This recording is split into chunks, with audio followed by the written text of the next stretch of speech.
Hello, and welcome back to another brand new Star Trek Discovery review where today, Season 3, Episode 5, Jinaal dropped. And what did I think of it? Well, I'm still actually trying to figure out whether or not I actually liked this episode because of what happened in it, or if I liked it because it referenced Deep Space Nine. So I can kind of see fans maybe not liking this episode because they they might feel that it's forcing the DS9 references down their throats.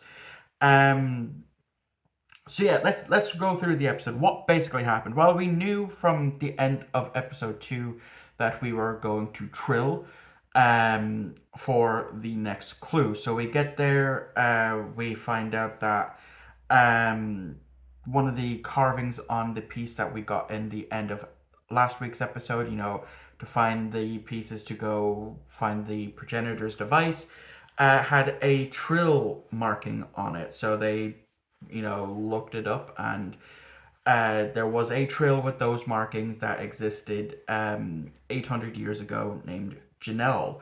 And so once they arrive at Trill, they try to request permission to beam down. They don't get it.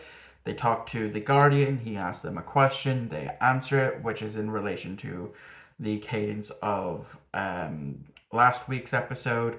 They go down. They have a new. They've obviously Janal Binks, Binx, uh, still around, but in a new host. And so yeah, the only way that to find out where the next piece of the puzzle is, they have to do a something that they did in DS9 with Dax, where um, they human host takes on essence of the former host, the former Trill host, whilst they to interact. So I really like that DS9 episode. I think that's one of my favorite DS9 episodes, because we get to see the other versions of the Dax symbiote. We also, it's a great Odo episode as well because he essentially forms with one of the previous Dax symbiote. Um, and I really did like that episode. So that's one of the DS9 references.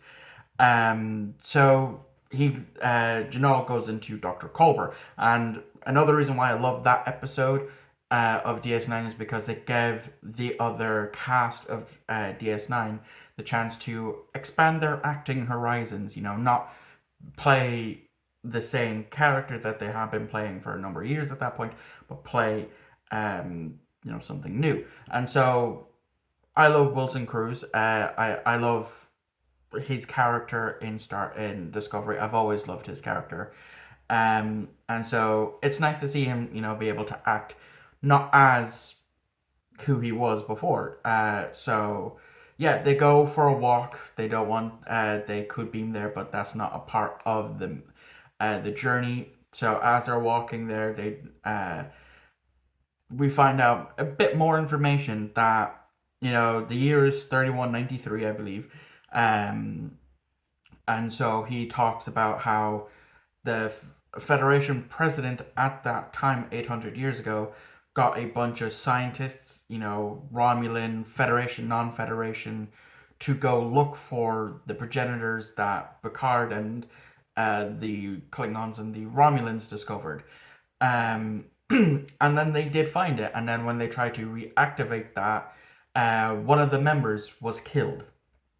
And so they, not wanting it to fall into either Federation hand or, as we learn, the Dominion hand, because they found this during the Dominion War. So that's DS9 reference number 2. Technically DS9 reference number 3 because of the Trill, but I'm not going to count that one. So they get there, these creatures that are native to Trill that can kind of cloak themselves start attacking. Janal goes away, and then it's just Burnham and Book to go deal with that. So whilst all that's going on, Adira and Gray break up. because it's been 6 months and this is the first time that they've seen each other in 6 months, and they've just been pretending that things have been fine until they actually sit down and have that conversation. Bummer, but oh well. We kind of expected that to happen once, Gray decided to stay on Trill, that eventually it would probably lead to them breaking up. So then we're on Discovery with the new demoted Captain Raynar, as Burnham basically wants him to introduce himself to the crew because the crew don't um, understand why she chose Raynar to be the first officer. So she wants him to go and alleviate their concerns. He doesn't do that. He's still sticking to his old ways. He's trying to track Locke and Maul. And so then he basically gets them to come in one by one after already reading their personnel files, and basically tells them, give me 20 words or less on something you think I should know that isn't a part of your record. And so Tilly, who's the one who's been bringing them in and all that, eventually just gets pissed off at him and snaps, and essentially calls him an asshole. But she ran out of words to do so. So then back on the planet, they, you know, Book gets shot by one of these creatures. He tries to communicate with them. They're blocking that because they see them as a threat because they have phasers, as we learn that this is their breeding ground. So Burnham comes up with the idea of, let's show that we're not actually hostile to them, and maybe we'll just, and tell them that we're leaving, we'll come and get the clue another day. And so that's what happens, and then they catch up with Jinaal, and he gives them the next piece that he actually hid because where they were was a red herring. And so they go back. Culber comes back to be himself, and at the end of the episode, the Binks symbiote goes back. The current host dies now that she's fulfilled her duty, and Adira stays to watch that happen because I'm pretty sure she still has the tall symbiote within her, and that's as the episode ends with this beautiful speech by Gray. It turns out that Maul was there in attendance and stuck a tracker on to Adira without realizing, and that's when the episode ends. So, like I said, I do like this episode. It definitely has a lot of strong suits, but I can see that some people will just look at this episode as a one giant DS9 reference because when Raynar shows up in their version of 10 Forward, there's a Ferengi bartender, so that's Deep Space Nine reference number 3 or 4 if you want to count Trill. And so yeah, they might not like that episode. I do because I love the DS9 episode that they're referencing. I love the fact that we get another mention to the Dominion War. I wonder how they're actually doing in the Gamma Quadrant, or if they're still around. I wonder if we actually might meet up with them.